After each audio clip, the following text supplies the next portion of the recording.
So we're moving along and we passed analyze. Aren't you guys happy? I know that you guys are happy. So now we passed analyze and we're going to improve. So improve and control are very quick, especially improve. Control has a little bit more, and then we're going to get into lean. So yeah, we're close to the end of the semester. You guys learn a lot, and that's great. I hope you are as excited as I am. So let's share some screen here. And oh, that's not it, the beginning of our presentation. So that's far away down the road in my presentation. Okay, no, not end, home.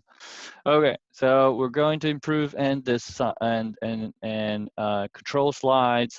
We're going to talk about these first things here is how to generate ideas. So that's what improve is all about, right? You have to create. We understand what was the goal of the project, which is defined. We measure the current state, understand what you're doing. That's measure. We analyze root cause, understand why things are happening that way. We hopefully have some statistical data analysis to support our evidence there. We prove that we're right. And then improve is just, just fix the things that we understand that they're wrong, right? And since we did root cause analysis and all that, that story should tell very well. So remember, it's all about telling a story and convincing people. And I already told you guys that. Think as the people or someone that is from another party, right? And you have to convince that your party is doing the best job. So you have to be very true and very specific and tell the story in a compelling way, which kind of to make sure that no one will kill your story when you get improved. So we got to the root cause. These are the root cause. Then it should be obvious what I need to do now, right? If it's very clear what are the root cause, there's no discussion about improve. What we see in reality is a lot of people kind of discuss improve a lot, ideas, and discuss ideas of solution without investigating the root causes. And this is very important. You have to spend a lot more time in root causes and a lot less time in improve. And only if you have spend enough time on improve, in analyze, your improve would just be kind of small and easy and just right there in your face. You you don't need to think about that. So it's usually you already have all these kind of ideas that came through the other tools, other steps in a way. So when you're doing process mapping, you kind of step on something and say, oh, that's what they should be doing, or analyze and say, oh, that's what should be doing.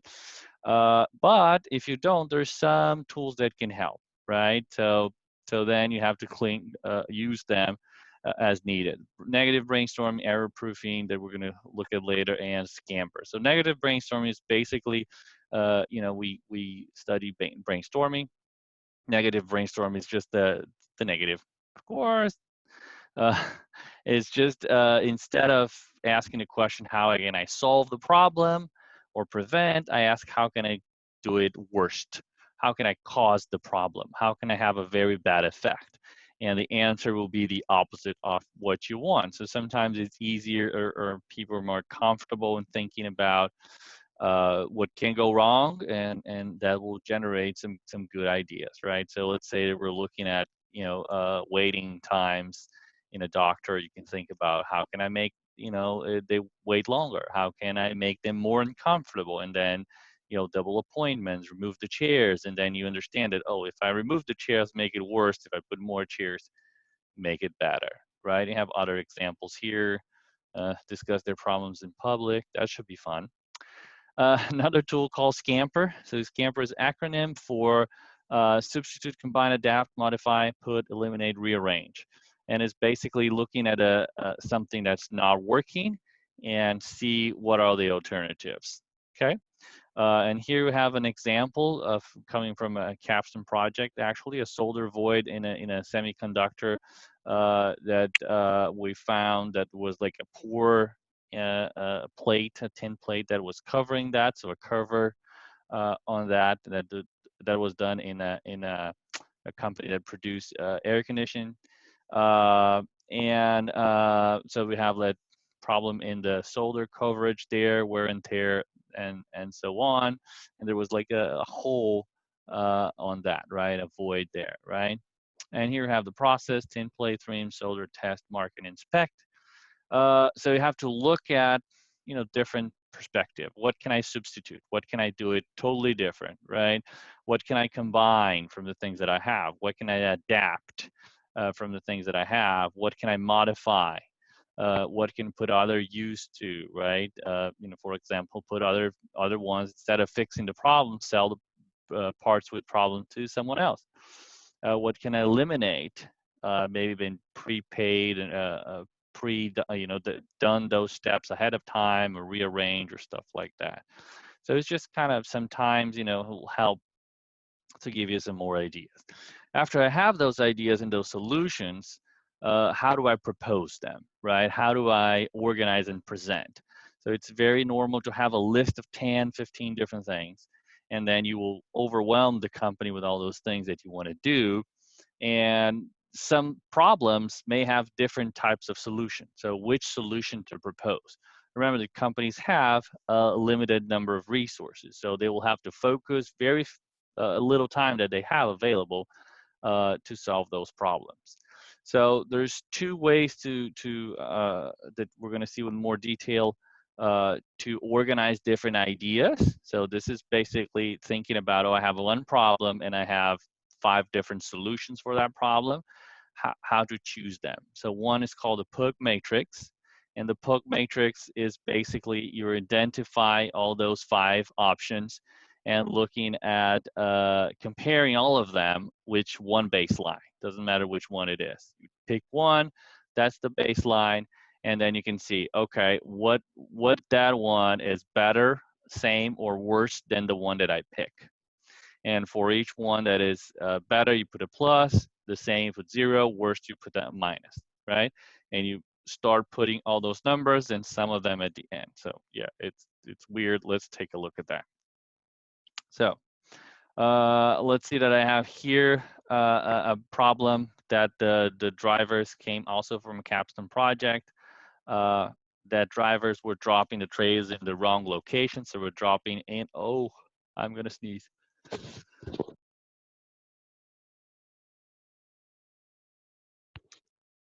That was a close one, guys. So they were dropping in the wrong location and in the wrong dock. So we kind of come up with a plan of different things, right? So you can improve signage there to better tell where should they go. You can mark the pavement. You can provide a marker lot map for the driver. An employee can drive the trailer, so then the truck drivers just wait. You can have a lot monitor, or you can have a drop trailer where they drop somewhere else and someone else will pick up and put it in the right place, right? And then here let's say, took the drop trailer as the baseline, so the value will be 0 for all of them. And then we have compare all of them with this drop trailer solution. So compare improve singage to drop trailer. The cost will be minus, so it'll be cheaper because it's just the singage. I don't have someone else to drive it. The cost to implement, the effectiveness will be lower, right? Because even if you put a signage there, you can have a chance of make something wrong, even if there is a sign. So we'll reduce the probability, but maybe going to have some of them dropping on the wrong docks. The cost to implement is better for the improved signage. So that's what I was saying, with the opposite of what I'm saying, actually, right? Because it's a cost to implement, so it was better. It's cost more to do the drop trailer than to do the signage. Time will be basically the same because I have to hire someone or do all the signage there. Sustainability, they give us here a plus for the signage here. It's easy to maintain. Cost to maintain also lower, and the weighted score here for all of that, right? So how does that weight value is calculated? So I have the signs, but I also have the weighted value here, right? So these 1, 2, 3, 4, 5 different criteria that we use to evaluate, there is a weight for each one of them, okay? And the weight of each one of them is 5 for effectiveness, 3 for cost, 1 for time implement, 4 and 3. And what I'm going to do is I'm going to do the math, simple and quick and easy. So -5 plus 3 plus 0 plus 4 plus 3. So 3 and 3 is 6 plus 4 it's 10 minus 5 it's 5. So the scored weight is 5. And then I do the same thing for all of them. So -5 plus 3 minus 1 minus 4 plus 3 it's -4, right? And the what we want to look at here is the highest value. In this case was employee drives the trailer, right? And that the rank was first because that was a largest amount of points. The effectiveness was the same, time to implement was the same, but was more cost effective, more sustainability, and better in cost to maintain, and that was ranked number 1. So it's a comparison, one by one. Another way to do that is the prioritization matrix, or the solution or solution selection matrix. What you're doing is you have the criteria there, but you're giving a score independently for each one of those solutions. So instead of comparing one with the other one, which is the POOG matrix, you're just giving a grade, let's say a score from 1 to 5. So improved signage has score from 1 to 5, it has a 2. Cost implement 1 to 5 has a 5, and so forth, so on. So you give them a score in each one of them, and then you have a weighted value at the end where you multiply 2 times 5 plus 3 times 5 plus 1 times 4 plus 4 times 5 plus 3 times 5 equals 64, right? So you're doing a sum of the multiplications of the score by the weighted value there, right? And whoever had the highest points is the best one. In this case, if you do, it's another method, but the improved signage become the best option. And then you can combine that with a stoplight signal. And stoplight are nice and people like it. And you know why? Because it have lights, right? People are attracted to lights and colors and all that good stuff. So this is actually a real capstone project as well. This one that I worked with. Cummins turbo plant here in Charleston, and we did a value stream mapping of their whole process of receiving materials until go through a warehouse and then go to the plant and then produce. So they have like a manufacturing cell, they have assembly lines, and they ship to customers. We did a whole value stream map, we followed the product, and we saw 8 different things that could be done.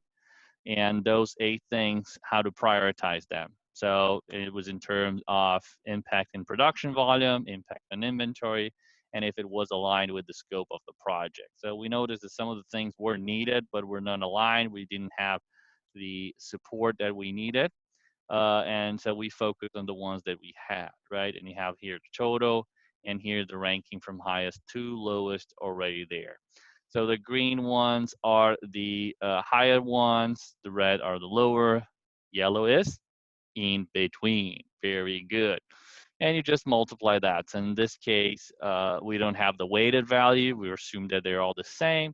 You just multiply 5 times 7 times 10 to get the total value, right? And see which ones are more aligned. So we have productivity increase, eliminate supermarkets, create supermarkets, improve production volumes, raw materials, finished good combines, and stuff like that. Here we have another example. It's called, sorry, selection matrix there. You guys can read through that. That's a kind of a NASA example where you have what is the candidates of fluids for a specific device here. You have the favor and unfavor of each one of them, and then they had the score of them, which one to use and so forth. So you guys can read through that. It's kind of pretty self-explanatory. And then finally, we're going to get into pilot and implement, and I'm going to do it in another video. This became too big to handle.